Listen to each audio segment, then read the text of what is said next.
Chairman Peoples Party Bilawal Bhutto Muslim League Noon کے مرکزی رہنما حمزہ شہباز شریف سے ملاقات کے لیے ان کی لاہور میں واقع رہائش گاہ پہنچ گئے۔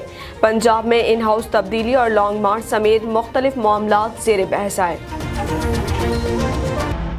چیئرمین پیپلز پارٹی بلاول بھٹو مسلم لیگ نون کے مرکزی رہنما حمزہ شہباز شریف سے ملاقات کے لیے ان کی لاہور میں واقع رہائش گاہ پہنچ گئے۔ پنجاب میں ان ہاؤس تبدیلی اور لانگ مارچ سمیت مختلف معاملات زیر بحث آئیں گے۔ بلاول بھٹو کے ہمراہ نومنتخب سینیٹر سید یوسف رضا گیلانی، ان کے بیٹے علی حیدر گیلانی، پی پی وسطی پنجاب کے صدر قمر زمان کائرہ بھی موجود تھے۔ بلاول بھٹو حمزہ شہباز کی رہائی کے بعد پہلی بار ملاقات کر رہے ہیں۔ ذرائع کا کہنا ہے کہ حمزہ شہباز کی جانب سے بلاول بھٹو کو ظہرانہ بھی دیا گیا تھا۔ دونوں رہنماؤں کے مابین ملاقات میں چیئرمین سینٹ، حکومت کے خلاف تحریک، پنجاب میں ان ہاؤس تبدیلی اور لانگ مارچ سمیت مختلف معاملات زیر بحث آئے۔ ملاقات کے بعد بلاول بھٹو زرداری اور حمزہ شہباز کی پریس کانفرنس بھی کی گئی۔